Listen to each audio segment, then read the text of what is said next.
අපි යන්නේ ගැරන්ටි ගෙනියන්න බලන්න. අද හරියටම පරණ අවුරුදු දවස අප්‍රේල් මාස 13 වෙනිදා අපි දැන් මගක් අරිලා රැස්ස වැඩි වුණා හොඳටම. ඒකින්ද අපිට යන්න ටිකක් පරක් වුණා. ඉතින් දැන් අපි ආයෙත් රැස්ස අඩු වුණාට පස්සේ යන ගමන් තමයි ඉන්නේ.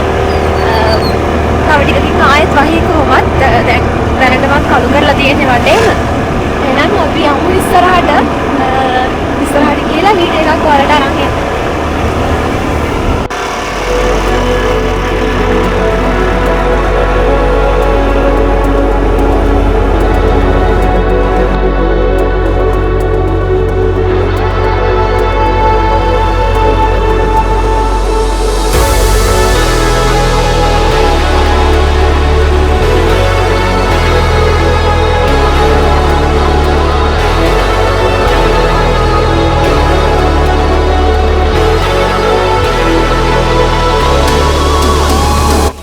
ගයිස් අපි දැන් ගැරන්ටි ගෙනියන්න ළඟට ඇවිල්ලා ඉන්නේ.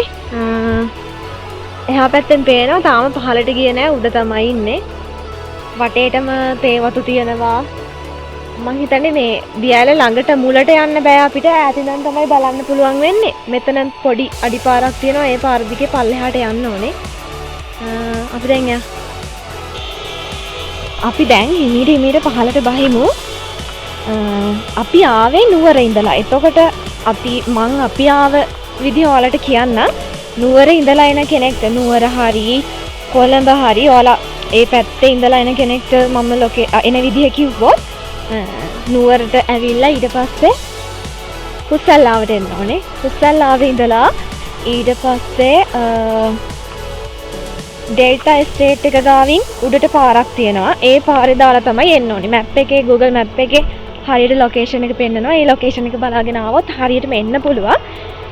මේ පාරේ එනකොට පරිස්සමෙන් එන්න ඕනේ. මොකද්ද මේ පාරේ වංගු වැඩි ලෙස්සනවා. මේ උඩ ඉඳලා එන වාහන එහෙම ටිකක් වේගෙන් එන්නේ. එතකොට පරිස්සමෙට එන්න ඕනේ පාරක් තමයි මේ ගැරන්ටි ගෙනියල්ලට එන පාර කියලා කියන්නේ. දැන් අපි තාම පහළට යන ගමන් ඉන්නේ. මෙතෙන් පේනවා දියැල්ල තියෙන විදිහ. මේ පැත්තට පාරක් තියෙනවා, මෙහෙටත් පාරක් තියෙනවා. කොහෙටද දන්නේ නැහැ, යන්න ඕනේ. මම හිතන්නේ මේ පාරේ වෙන්න ඕනේ. අපි ගිහින් බලමු.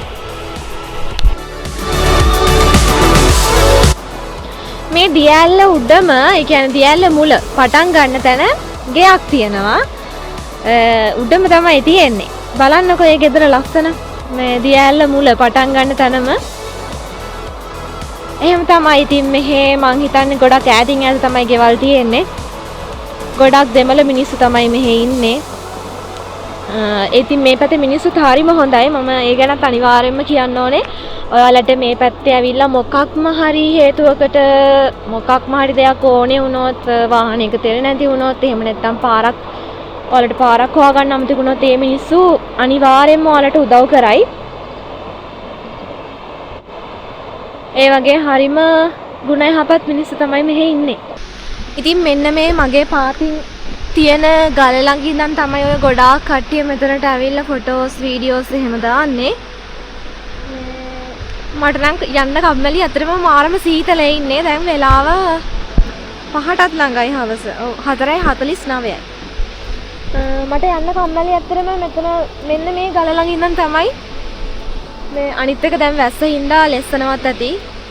සීතලයි මාත් වෙවුලනවා. ඒක නිසා මට යන්න හිතෙන්නේ නැහැ, කම්මැලි. හැබැයි දැන් පල්ලෙහාට නම් ලස්සනට අර තනින් තන මීදුම ඇවිත්ලා මේ අර වලාකුළු වගේ තනින් තන තියෙනවා. ලස්සනයි. දැන් මේ අපි ඉන්නේ මං හිතන්නේ සෑහෙන උසක. මේ ඉතින් අර ඔක්කොම පල්ලමේ තියෙන හැමදේම පේනවා. ටවුන් එක පවා පේනවා. අර පහළ තනින් තන වලාකුළු වගේ මීදුම මිදිලා තියෙනවා. ලස්සනයි ඉතින්. අර එහා පැත්තෙන් මේ ජලාශයක් වගේත් පේනවා. මෙතන තමයි තන. හැබැයි මෙතන ලොකු පල්ලමක් තියෙනවා. මේ පල්ලමෙන් බහලා තමයි යන්න තියෙන්නේ. මේ මාරේ ලස්සනයි. මෙතනට පේනවා මෙතන මගේ ඉස්සරහින් තමයි මම ඔයාලට තව ටිකකින් පෙන්නන්නම්. මගේ ඉස්සරහින් තමයි ගැරන්ටි ගෙනියල්ල තියෙන්නේ. ඒත් එක්කම තව ටිකක් එහාට වෙන්න පූනාඇල්ල පේනවා. ඒකත් මෙතනට ලස්සනට පේනවා. අපි කලින් පාර එනකොට පූනාඇල්ලත් බලලා මේකටත් එන්නම් කියලා හිතාගෙන ආවේ. එදත් අපිට මොකක් හරි හේතුවක් හින්දා රෑ වෙලා මේකට එන්න බැරි වුණා. ඉතින් මෙතෙන්ද හරිම ලස්සනට ඒ දිය ඇල්ලත් පේනවා. ඉතින් ඔහොම තමයි කතාව.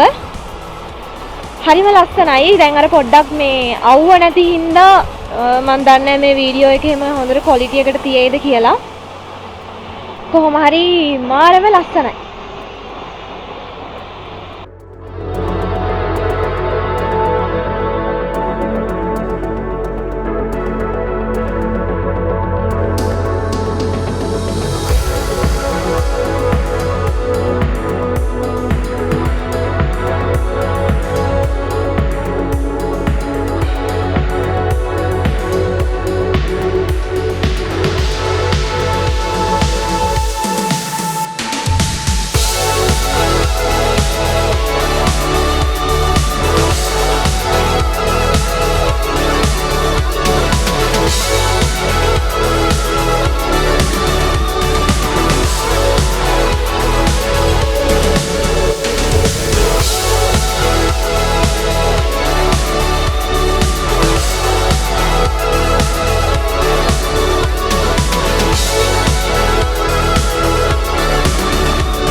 ගයිස් ඔන්න අපි දැන් යන්න හදන්නේ.